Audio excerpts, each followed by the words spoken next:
Got it. Okay, this meeting is being live streamed. Okay. Let's see. Haribol. Good morning. Good morning. So good to see you. Likewise, very much so. Looking forward to your presentation. So you just tell me, it seems like you're ready, but you have a cold or something? Should I no, I'm okay. I'm always like this. Should I begin with my prayers? Is that okay? Yes, absolutely. But first, if you don't mind, I would like to do a little intro. Okay, sure, no problem. First of all, happy Mother's Day to all the mothers, beginning with Yasoda, Devaki, Rukmini, Devahuti, Diti, Aditi, Rohini, and everybody below, which is everybody. So we appreciate very much that you are joining us here at Gita Nagari, our regular Bhagavatam class, although you have the leeway to take the class wherever you want. Maybe you can tell us some stories, whether we heard them or not, of your Krishna conscious childhood. So Rukmini, for those who don't know, she joined when the dinosaurs were still roaming the earth, although she still looks young. First met the devotees in San Francisco in 1968. A few weeks later, she traveled to Montreal, Canada, with the 6 householder couples who were on their way to open the London temple. She took initiation from Sheila Prabhupada in Montreal, served as a pujari in the Boston and New York temples until 1972. At that time, she was part of a group of artists who were sent by Sheila Prabhupada to Mayapur to learn the art of putul, a Bengali doll making technique. Sheila Prabhupada wanted these dioramas to be used to present Krishna consciousness in innovative ways. In 1974, she continued this work as part of a group in Los Angeles under the name First American Theistic Exhibition, FATE. Multimedia exhibits were created in the Los Angeles and Detroit temples. She served in the Colorado temples from 1986 until 1993, when she and her husband Anutama Das moved to Washington, D.C. to establish a national office for ISKCON communications. They are involved in outreach through interfaith dialogue. For 25 years, they also own a business with 3 locations in the Washington, D.C. metro area called As Kindred Spirits, just like a first CD by her son, Gauravani, which helped to fund various ISKCON and other social welfare projects. Since closing their business in 2017, Rukmini has been teaching, reading, leading workshops and retreats. She's on the board of directors of the Bhakti Center in New York City, as well as the ISKCON Sabha International Advisory Board. She's the founder of the Urban Devi Collective, which hosts a website and a woman's sangha each month at Bhakti Center in New York City. The Kirtan artist Gauravani and her son is her son. She has 3 grandchildren, Revati, Kairava, and Kirtan Simha. Please take it away. Did I miss anything? Thank you so much. Thank you so much for inviting me, Sarvatma Prabhu, and all the devotees at Gita Nagari, and a very happy Mother's Day to all the mothers. There are the happy Mother's Day to all the mother cows as well. So I'm going to chant a few prayers or blessings. Om Vagyamatimarandasya Gyananjana Salakaya Chaksun Milatamina Tasmai Shri Gurave Namaha Shri Chaitanya Manubhistam Stapitam Yena Bhutale Swayam Rupakadamayam Dadati Sapadantikam Nama Om Vishnu Padaya Krishna Prestaya Bhutale Srimate Bhakti Vedanta Swaminiti Namane Namaste Saraswate Deve Gauravani Pracharine Nirvishesha Sunyavadi Paschatya Deshatarine Mukam Karoti Vachalam Pangolam Gayate Girim Yakripastamaham Bande Shri Gurun Dinatarinam Vanchakapatarubhyascha Kripasindhu Vayevacha Patitanam Pavanebhyo Vaishnavebhyo Namo Namaha. Jai Shri Krishna Chaitanya Prabhu Nityananda Shri Advaita Gadadhar Shivasadi Gaura Bhaktivinoda. Hare Krishna, Krishna Krishna, Hare Hare, Hare Rama, Rama, Hare Hare. Thank you all so much for being here. Happy Mother's Day once again to everyone, to all the cows and all the human mothers. So, of course, we hear that our mother is our first guru. And you may have fond memories of her or not such fond memories of her. But in any case, she's the one who was up with you on so many sleepless nights. Let me just see just a second. I want to show everyone. Hoping to see everyone. So she's the one who's up with you on all those sleepless nights. She's the one who fed you and nurtured you and taught you how to walk, taught you how to talk, taught you how to not run in the street. Let's see. Okay. And taught you right from wrong as best she knew right from wrong. So yeah, she didn't throw you in a dumpster, right? So thank you, Mom. And thank you to all the moms. And I was thinking, you know, when we think about the difference between a mother's love and a father's love, sometimes, let's see, gallery. Yeah, that's what I want to see, everyone. Okay. And if you can, turn on your, I know it's early, but if you can, turn on your picture so I can see your faces. But anyway, yeah, you know, sometimes we think of the difference between a mother's love and a father's love. And sometimes a man may actually have more empathy and more compassion in the way he sees the world, in the way he deals with people, and in his way of hearing or living, more than a woman. So that's kind of an interesting point also. But on the path of bhakti, bhakti is defined as a softening of the heart, an offering of the heart. It's called upasana, or meditation that's been saturated with priti, or love. That's a definition coming from Ramanujacharya. So we may gain knowledge and practice renunciation of our old bad habits when we're on the path of bhakti, but over and above that, ultimately, bhakti is about opening our hearts to love, to give and receive that love and reciprocation with Krishna and his devotees. You know, we think of Srila Prabhupada as the father of the Krishna consciousness movement, but I often think of Srila Prabhupada as the mother of the Krishna consciousness movement, like a mother tortoise lays her eggs and then meditates on them while in the ocean. I think of Srila Prabhupada crossing the ocean, 7 oceans, 7 seas, meditating on how he would give birth to the Krishna consciousness movement, how he would raise us up, how he would teach us. And I always feel like he was hearing our prayers also, feeling our suffering, hearing our longing questions. What's going on here in this world? What's this place all about anyway? And why are we all here? Why are we put here for what? So I always feel like he felt our suffering. And then, you know, when I think about Lord Chaitanya Mahaprabhu, his name is Vishwambar. He's the supreme masculine person, carrying the mood and the complexion of the divine feminine, our original mother, Sri Radha. But the word Vishwa means universe, and Amba means nurse. So Lord Vishwambar, he's feeding us, nursing us with the milk of love of Krishna, Krishna's holy name, the Namamrita, the nectar of the holy name.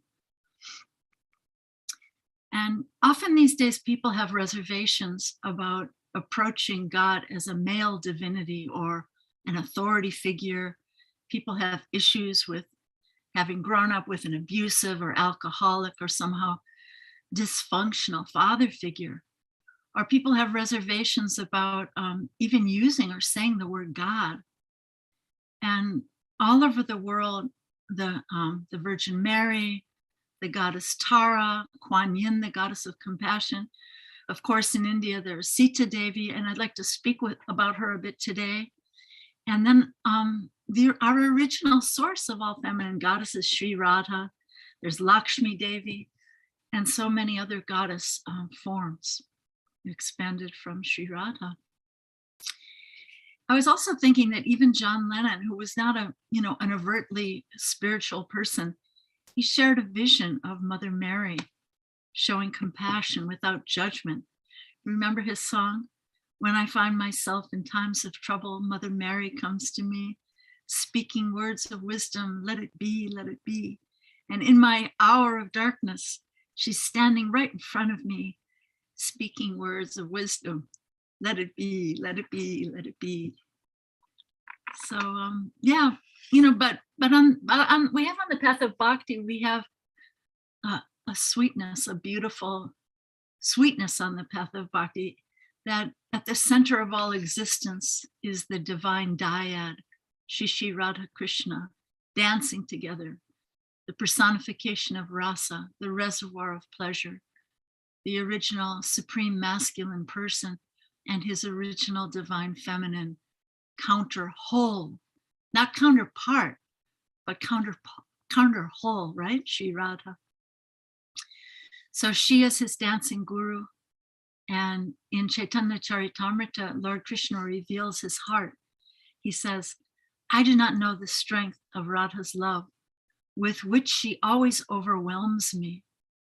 The love of Radha is my teacher, and I am her dancing pupil. Her prema, or divine love, makes me dance various novel dances. And then Radharani speaks to her gopi friend, and she says, oh, my beloved friend Vrinda, where are you coming from? And Vrinda says, I'm coming from the feet of Sri Hari, which is Krishna's name. Where is he? On the forest, on the bank of Radhakund. What is he doing there? He is learning dancing. Who is his master? Your image, Radha, revealing itself in every tree and creeper, in every direction, is roaming like a skillful dancer, making him dance behind. Beautiful, isn't it? So yeah, so before this life, Sri Radha is our original mother. She's the original fountainhead of all goddesses. But then we hear that there are 7 mothers.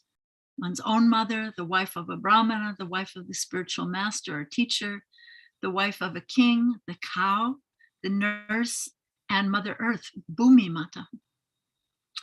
Srila Prabhupada begins his Krishna book with a description of how once the world was overburdened by the unnecessary defense force of different kings who were evil and posing as the royal order.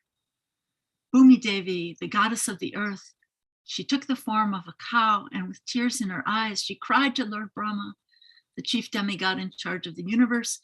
She was bereaved and weeping just to invoke the Lord's compassion. Lord Brahma and the other demigods, they immediately started for the ocean of milk, where Lord Vishnu resides. And they went there begging the Lord to appear to relieve the suffering of Mother Bhumi, to relieve the suffering of the earth. So this idea of compassion in caring for cows, caring for the earth, as you all do there at Gita Nagari, led by Parijata and Dhruva Prabhus, these are essential elements on the path of bhakti. There's a beautiful prayer to Mother Earth. I like to say it when I get up in the morning. I don't know if you guys know this prayer, but we're meant to say this prayer after awakening before putting our foot on the floor. Samudravasane Devi Parvatastana Mandite Vishnupatni Namastubhyam Padaspasham Shamasvame. So this prayer says, oh, Mother Earth, you are holding the oceans and the mountains on your body. You are the wife of Vishnu. Please excuse me for placing my feet on you today. So without waking up with an intentional prayer of gratitude like this to center ourselves in the morning, we might often wake up with a mood of scarcity. What's usually the first thing we might think when we wake up?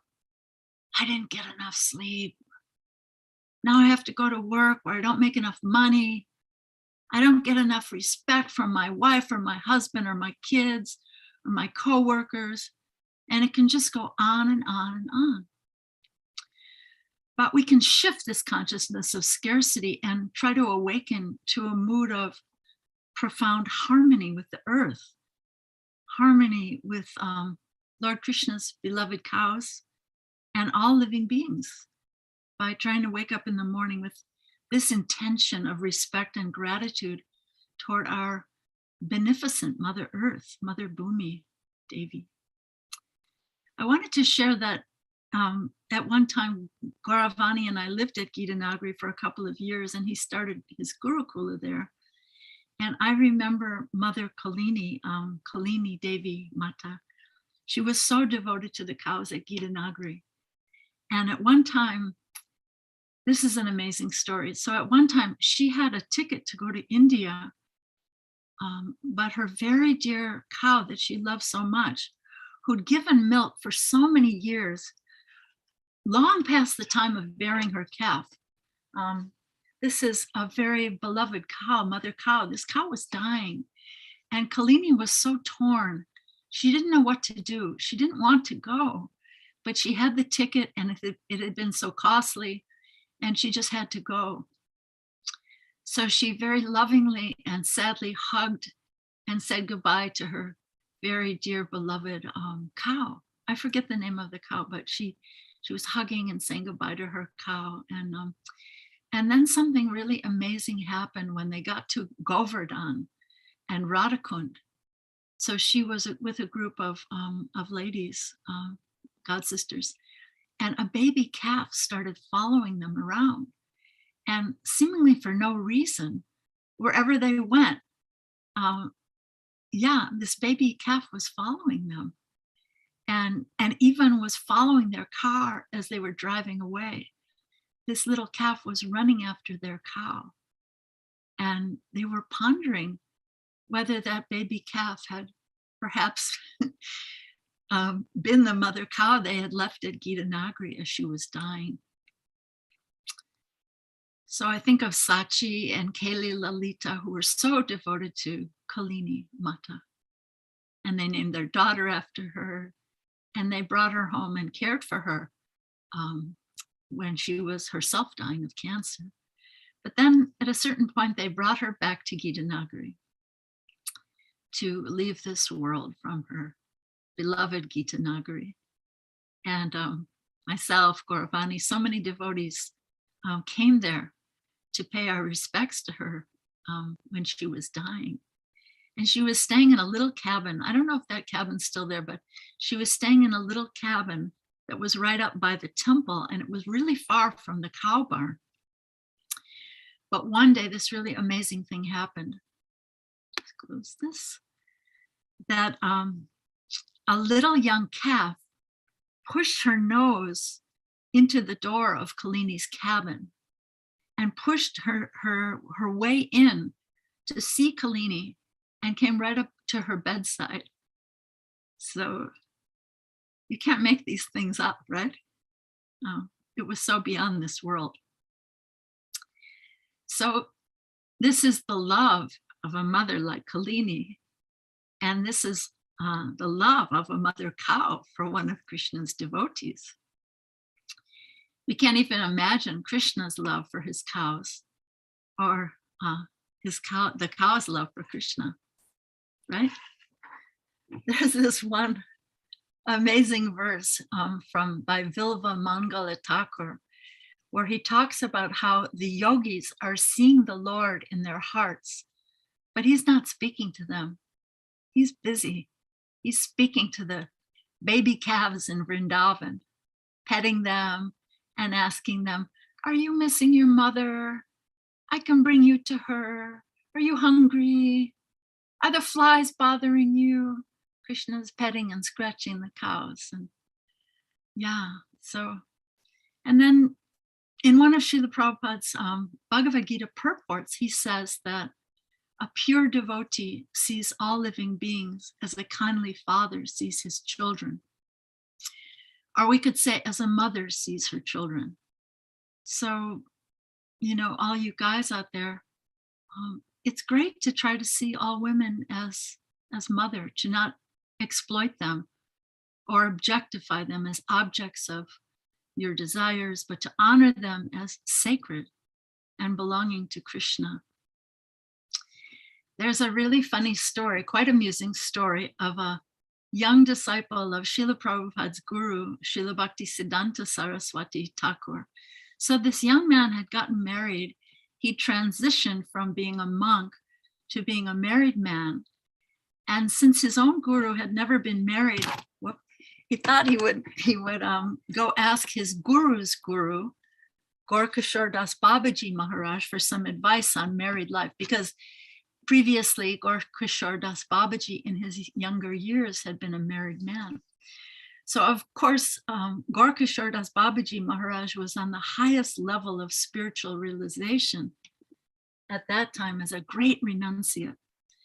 And when this young man came to him with his question, the great Babaji, or renunciate, advised him. He said yes, from his high, what's called Uttama Adhikari level of understanding, highest realization, seeing everyone as belonging to Krishna, serving Krishna, loving Krishna. So his answer to this young man was, he said, yes, just dress up your wife like a beautiful gopi who belongs to Krishna, and then just worship her. So this was not exactly what the young man was expecting or had hoped to hear. So he just went away kind of like scratching his head in bewilderment, right? So my point here is that we may not be in such exalted consciousness as the great Gaur-Kishore Das Babaji Maharaj, but we can still try to honor all women as belonging to Krishna and not meant for our exploitation.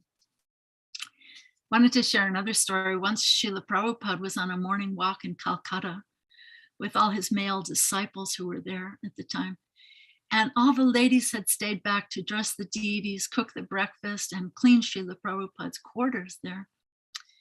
And on the walk, the men were complaining to Srila Prabhupada that we don't want these women here. They're a source of agitation for us, and there's just no room for them here. And it's actually true, that temple was really crowded, and there really wasn't much space for proper ashrams and all the services that everybody needed to do. But during the walk, the men were bringing up so many reasons why the ladies shouldn't be staying there at the temple. And Srila Prabhupada was completely silent the whole time. He didn't say a word the whole time.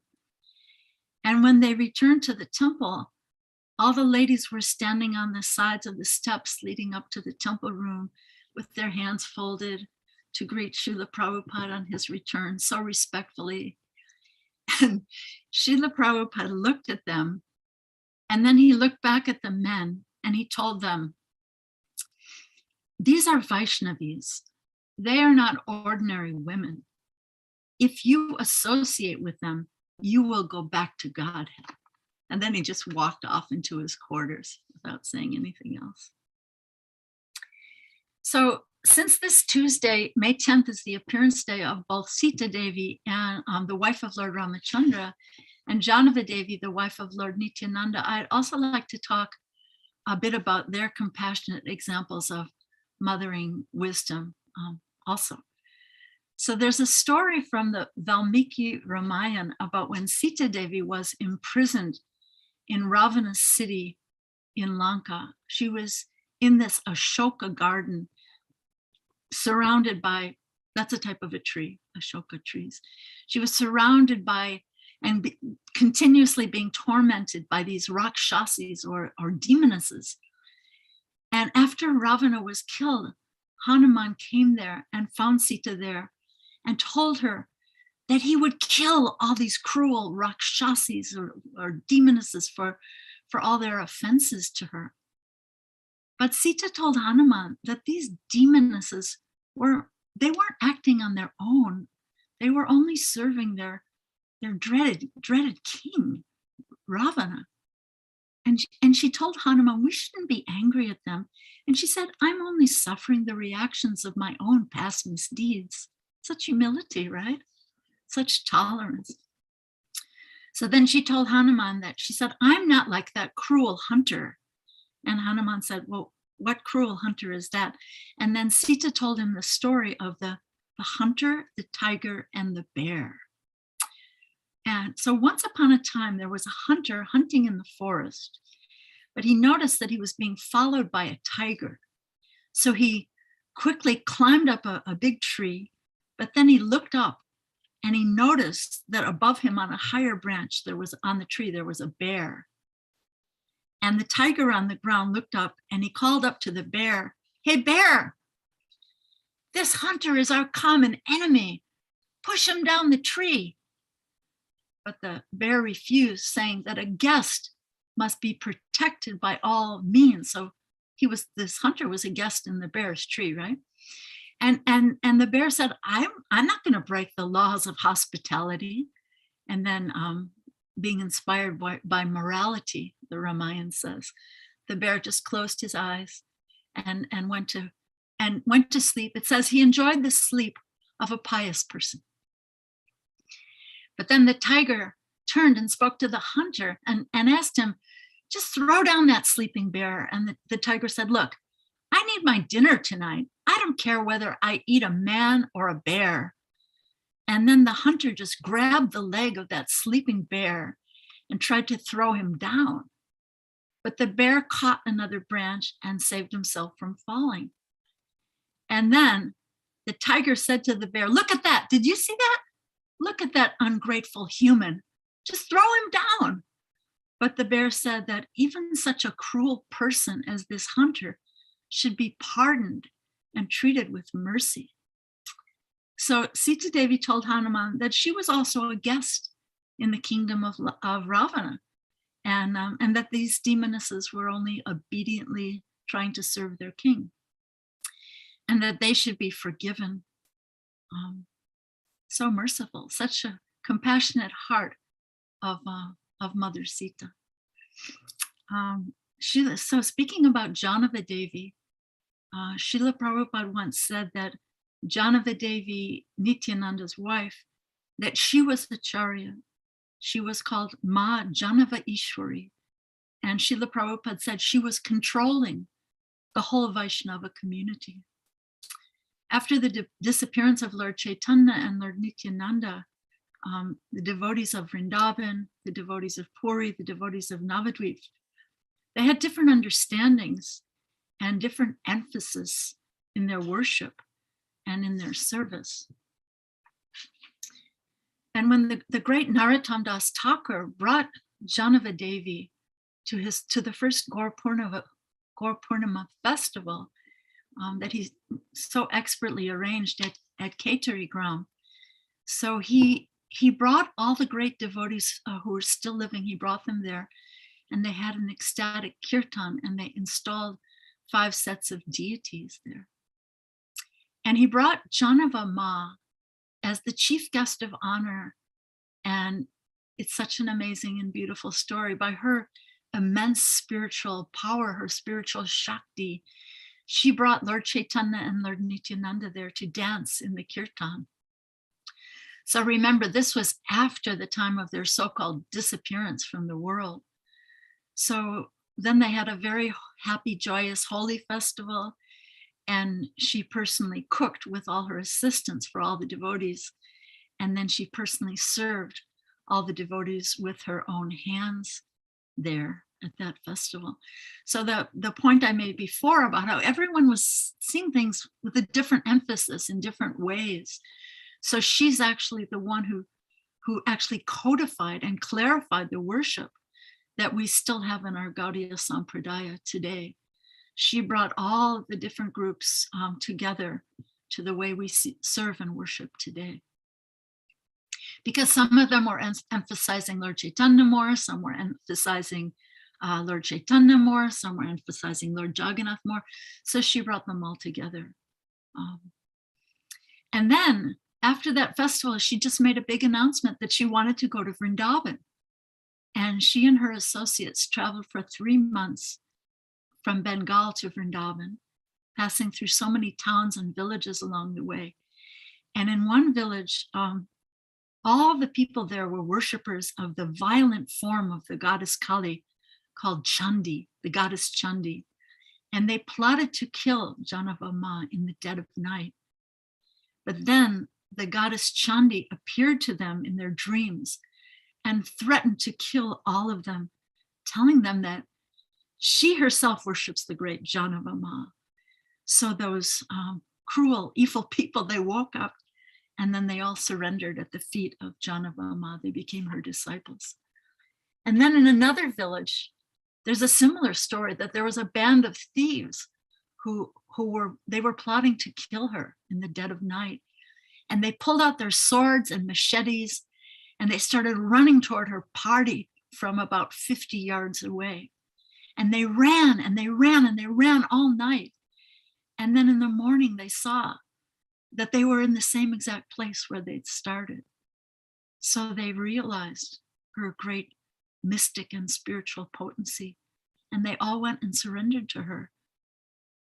And the chief of that band of thieves became her great devotee. He was famous as being the king of the thieves. And it was such a miracle that so many criminals from all over the area heard about it. And they came to see this amazing transformation in his heart.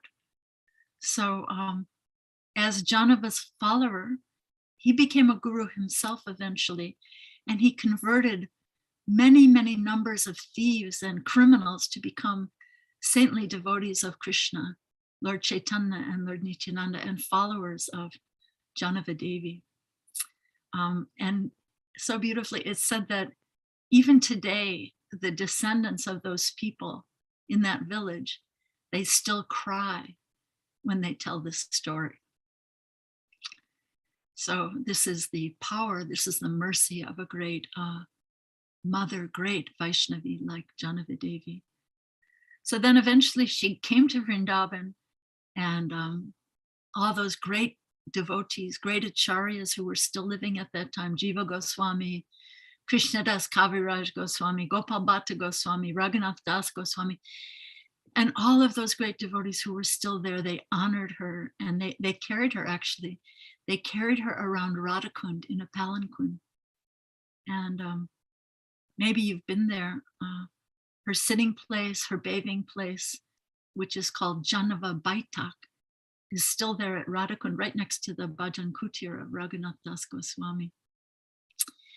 And in Krishna Lila, it's said that she is Ananga Manjari, who represents the union of Radha and Krishna. She's the younger sister of Srimati Radharani in Krishna Lila. Actually, at Radhakund, there's a transcendental place that's not seen by our external vision, right in the very center of Radhakund, between Shamakund and Radhakund. And that place represents Ananga Manjari and the union of Radha and Krishna. So these are some thoughts on a mother's love, on some of the great mothers, contemporary and from the Bhakti Renaissance and from the ancient times of Sita Devi. So thank you all so very much, and a very happy Mother's Day to all of you. Hare Krishna. Thank you so much. Would you answer a couple of things? Is that okay? Sure, please.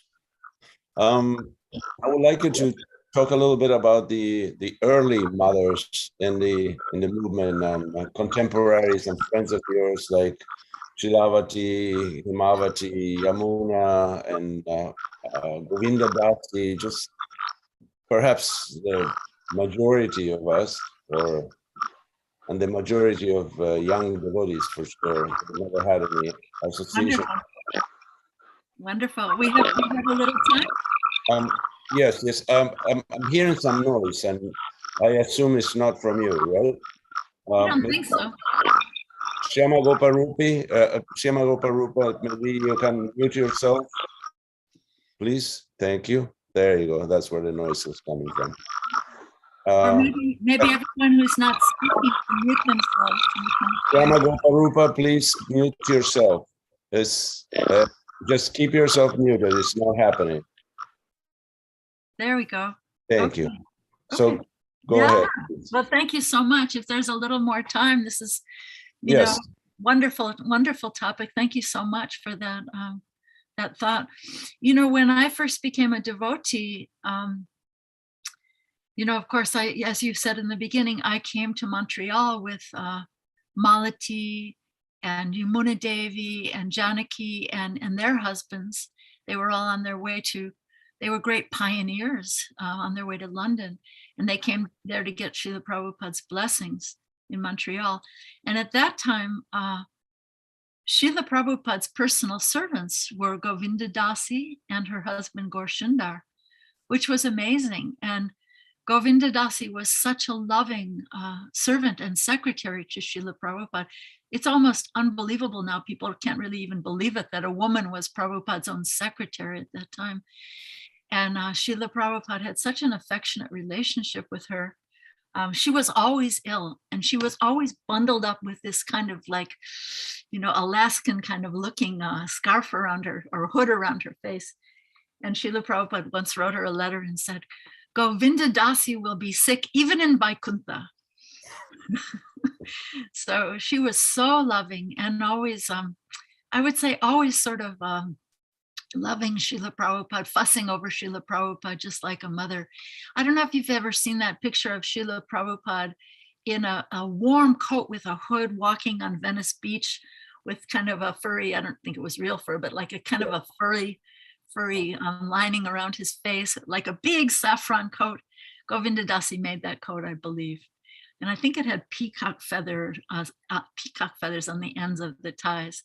So she was so loving. Of course, Yamuna Devi had so many pastimes. I mean, it seems quite obvious that Yamuna Devi must have been associated with Srila Prabhupada in a previous life as a very dear associate of his. He loved her kirtan so much. Once in Los Angeles, some very fired up young brahmachari was advising Srila Prabhupada that we should not be hearing a lady singing in our temples that those Govinda prayers. I could do a better job myself. Why don't we have a proper man singing those Govindam prayers in the morning? And Srila Prabhupada was very unhappy to hear that. And he said that those Govindam prayers, led by Yamuna Devi with the other devotees from London, he said they were a great concert of Krishna consciousness. And he rejected that proposal. And that young man was really duly chastised for that. So many beautiful stories, of course. I see the name Malati on the screen, but I think it may not be my god sister Malati. I think it's maybe one of my other friends named Malati. Not sure, but the amazing story of Malati, most amazing story when she was cooking with such difficulty in Mayapur for Srila Prabhupada. Maybe you know this story. What she was doing was impossible because at that time it was such early days.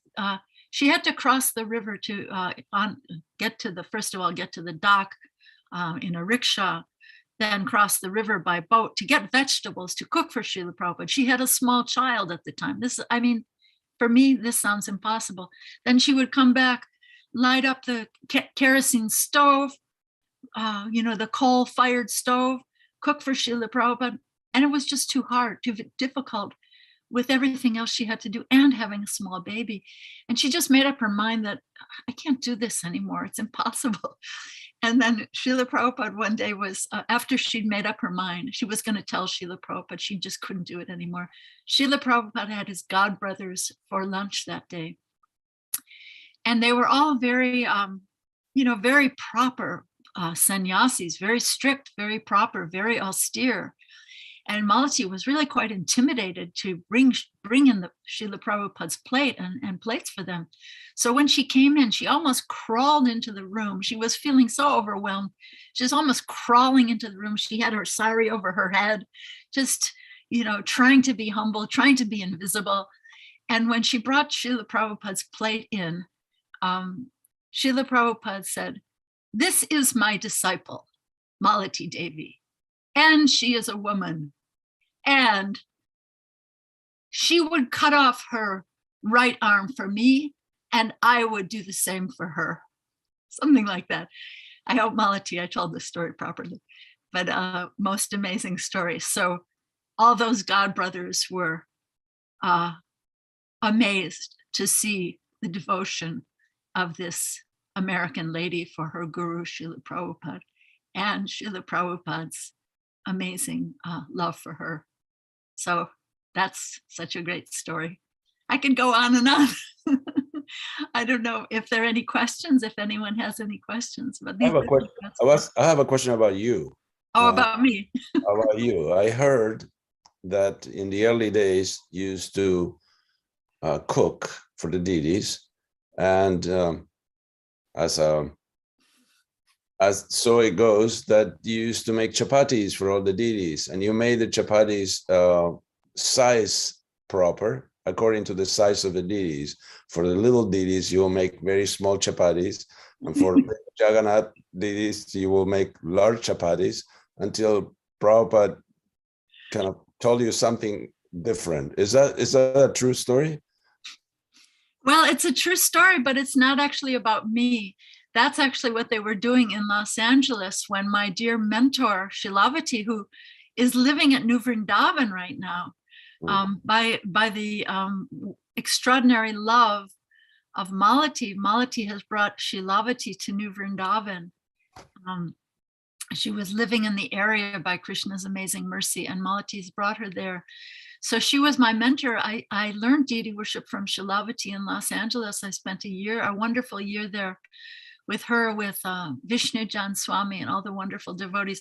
But that's actually what they were doing in Los Angeles, which is so cute and charming, until Srila Prabhupada corrected them and told them, "Oh, Krishna's a very hungry boy, and you have to make him a big full plate." So yeah, that wasn't me, but that is something they were doing in Los Angeles.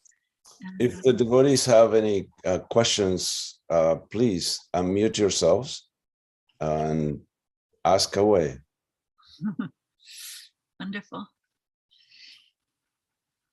Or you can also write on the chat. Or if you have some reflections, maybe it's not a question, but maybe there's a takeaway for you, maybe something that stood out for you, maybe something you want to share with someone else. Well, in the meantime, while this is happening, I would like to ask you some more. Okay. How did you become attracted to Krishna consciousness? How did you come about? Well, first of all, I have to say, this is the most amazing class I've ever given, because I've never given a class while looking at the cows. So, in this gallery view, I'm looking right at these beautiful cows in the barn, which is so amazing.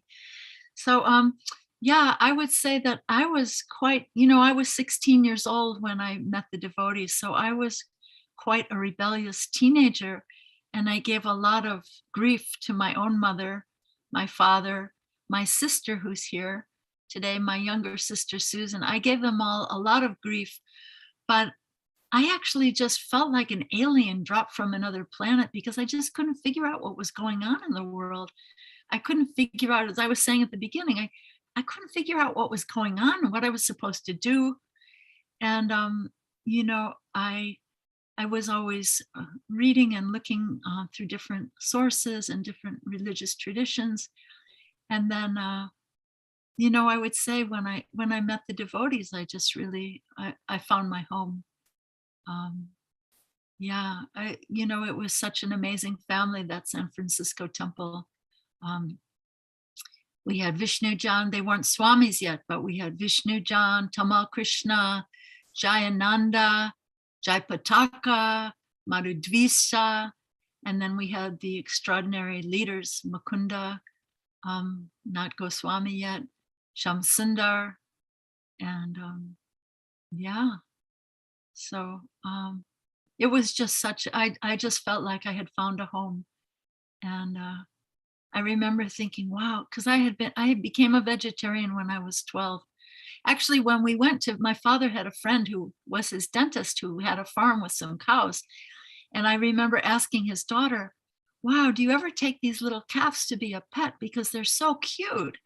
And she told me, that I was 12 at the time. She told me, no, what would be the use? Because they all just get killed in the spring anyway. So it would just break my heart if I took one of them as a pet. So that just, something about that just really clicked for me. And when I heard that, I became a vegetarian. So yeah, so I remember when I met the devotees in San Francisco, I felt like I'd found my home, and it was such a dream. I felt like I was in paradise. But then I thought, oh gosh, they're probably not vegetarians, and so I'm going to have to leave. So, but then I found out at lunchtime that actually they were vegetarians. So that was wonderful. And if I could say one other thing, at that time, the first day I walked into the temple, Tamal Krishna Maharaj wasn't Maharaj yet. He'd just become a devotee 3 months before, but he was so kind to me, and he reached out to me, and he took me around and showed me all the paintings around the walls of the temple. He showed me the picture of Lord Nrsingadev. His appearance day is coming up next weekend. And when I saw Lord Nrsingadev, I said, oh, that's horrible. And he just looked at me like I was the craziest person in the world. He said, that is Lord Nrsingadev. And all the devotees love Lord Nrsingadev. And but I just wanted to say one other thing about him, was that he was so kind, and he wasn't thinking of his own temple. He was thinking of my welfare and my spiritual advancement. And he advised me that when these 6 leave for London, there's not going to really be any strong association for a young woman here at this temple. So you should either go with them to London, or you should go to Boston to paint with Jadharani, because she was painting for Sheila Prabhupada's books at that time. And so I was interested in art. So we decided together that I should go to Boston. But I always remember he was so kind. So I always think of this as such a great lesson for temple presidents or temple leaders. He wasn't just thinking of his own little temple.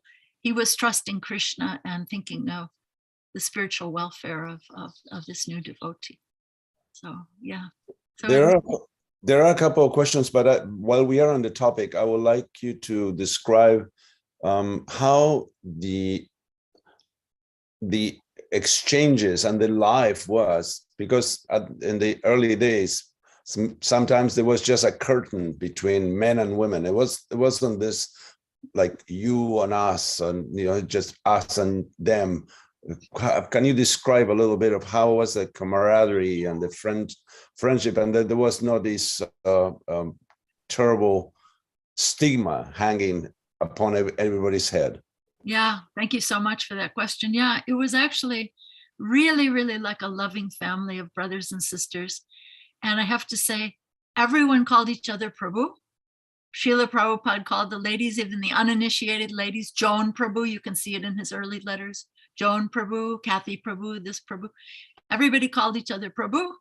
And yeah, when you mentioned that curtain, it's really funny, because when we went to Montreal, it was the temple had been a bowling alley, and there were like pieces of strips of linoleum where what do they call them? Those alleys, those where you would throw the bowling ball down. So there were strips of linoleum covering those grooves in the floor. And most everybody who was a senior devotee was married at that time. And the whole back of the temple, the bowling alley, was divided by sort of blankets, not really curtains, but more blankets or madras bedspreads. And they were all like clipped together with clothespins. And so this little square would be this room of this couple, and this little square was the room of this couple. And yeah, so it was amazing. And I think that mode was really coming from those early leaders, coming from Shyama Prabhu, who, please, all of you, get his 3 volumes of Chasing Rhinos with the Swami. If you haven't read it, it's a must read. This is an advertisement. You can get it from him. You can get it at your local temples. If your local temples don't have all 3 volumes, make sure they get them. So you really get a picture of what it was like in those early days from Shama Sundar. And I think it was coming from his loving mood. Yeah, and those exchanges with Srila Prabhupada were so loving and so sweet. So yeah, then there was a shift. I think when devotees started going to India, they picked up some things that they saw in Indian culture that are not really authentically Vaishnav culture. Well, the stories I told when we hear about the dealings between Narottam Das Thakur and his associates, Srinivasacharya, Shamananda, all of them, the way they were worshiping Janava Devi. So this is Vaishnav culture, not the stigma that you use the word stigma, I think, that we see today so often in inappropriate ways in our ISKCON society, unfortunately, and we see it in India also. So this is not Vaishnav culture. This is not authentic. People love to use bandy around the word Vedic culture. This is not true Vedic culture either. So yeah, not to become political, but thank you for the question. Can you look at the chat? There's a couple of questions. Okay, in the chat, let's see. Okay, Haribol, let's see. Honor to the, Malati from Philadelphia, Haribol, Malati. Okay, then Haribol, how do we develop this compassion shown by the great mothers in the past and present? Yeah, well, then there, okay, so let me try to answer that one. And then there's another question from Malati. Let me read this and then I'll close the chat. Malati says, I have 2 small children and I wondered if you could speak about how as a mother, one can best encourage and deepen their children's personal connection and relationship with Krishna. Great question. Thank you so much. So first, let me close this chat. So let me take the first question first. How do we develop that compassion? And then I'll answer the question about mothering. Yeah, well, I think that's the whole, the whole path of bhakti is answering that question. We have to understand that the path of bhakti is, as I said in the beginning, it's about opening the heart, softening the heart, offering the heart. It's sometimes too much renunciation and too much even knowledge in a mundane sense can harden the heart. And we can become proud. Sometimes people feel like, oh, I've done Bhakti Shastri. So, I know everything. And, that's not what it's about. It's about offering the heart, softening the heart, melting the heart in the mood of these great devotees, great acharyas that we see. These are the true acharyas, the ones with the melted hearts. So yeah, I think the whole path of bhakti is about developing that compassion. And if we don't see that compassion developing in our hearts, then we need to really take a pause, take a breath, take a pause, and reassess. What am I doing wrong? And find some dear mentors who can help me develop that soft-hearted compassion on the path of bhakti. Yeah. So those are a few thoughts on that question. And the second question about raising children.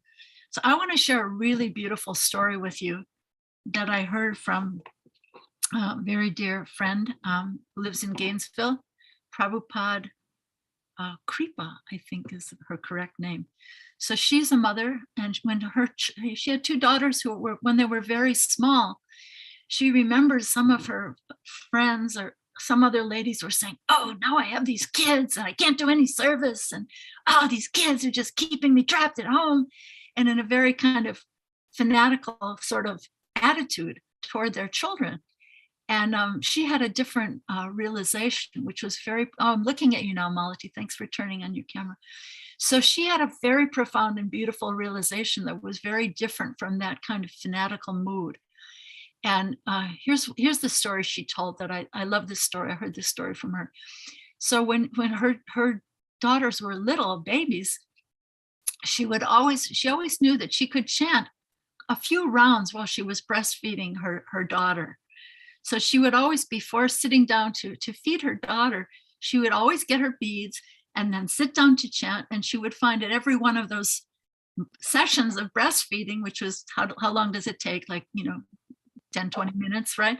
She could get a few rounds done. And she would always grab her beads before sitting down to feed her daughter. So this was just the way she was mothering her kids. So then when her one daughter was about a year and a half old, maybe something like that, and was learning to walk, the little daughter was running all over the house looking for her mother's japa beads. And she's beads, beads, beads, and she's looking everywhere. Where are your beads? Where are your beads? And Prabhupada Kripa, she couldn't understand why her little daughter was running around the house looking for beads. So she found her mother's beads. She grabbed the beads, and then she jumped in her mother's lap to breastfeed. And she had this connection. I love this story. She had this connection in her mind and in her heart that she couldn't breastfeed from her mother unless her mother had those beads. So isn't that a beautiful, what we call in Sanskrit, sanskar, or impression, or groove in her consciousness from the very beginning of her life? That loving connection between her mother chanting the holy name and her mother loving her. So I love that story. And I think it's to me, that's an acharya. That's an acharya of loving compassion, loving mothering. So I hope you like that story, Malati, and you can share it. So thank you. Maybe we're out of time. Well, if that is the case, I will also like to add a little tidbit for those who are woman haters, or they think that women are inferior or different, that shouldn't be approached. Even as a brahmachari, I was a brahmachari for 17 years. I owe a dearth of gratitude to Bhakti, Brahmatirtha's wife, as she received me as a son and nurtured me during those days as a brahmachari, where I was supposed to follow the party line and hate every woman on earth.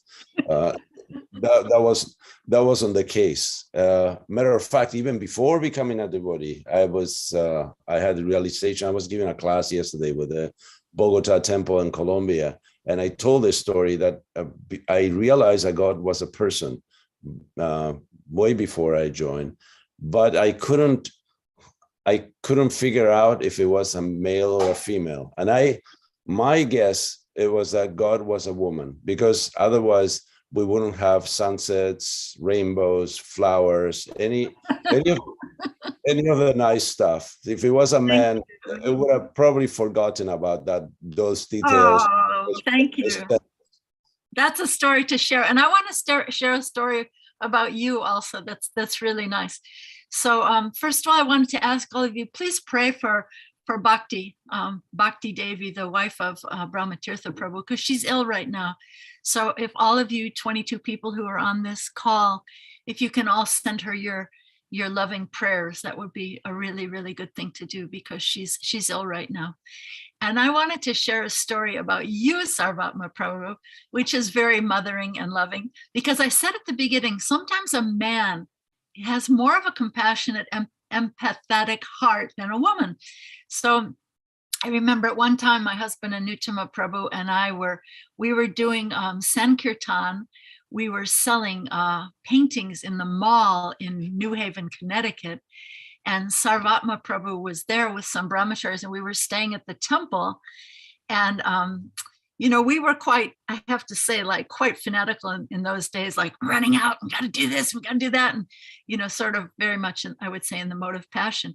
And I remember in such a motherly way, Sarvatma Prabhu, you said to us, you corrected us one morning as we were rushing out, and you said, wait a minute, you're just rushing out and you're not even honoring prasadam properly. What is this? And I just always remember that, how, you struck me as, wow, this is so motherly. This is so loving. And this is so correct, actually. So you, in such a lovingly mothering way, you corrected us, our crazy fanaticism. So thank you so much for that. Thank you. And I'm going to ask all, as it is our custom, please, devotees, unmute yourself and show your gratitude to this tremendous devotee and great mother that we had today with us, Rukmini Devi. Thank you. And my name and the name of everybody else. Haribo. Thank you all so much. Hare Krishna. Thank you. Hare Krishna. Thank you so much. Hare Krishna. Hare Krishna, Hare Krishna. Thank you. Thank you, Mother Rukmini. Hare Krishna. Grateful. Haribo. And a very happy Thank Mother's you. Day to all the mothers. Hare Thank Krishna. you. Happy Mother's Day. Haribo. Hare Krishna. Oh, So grateful.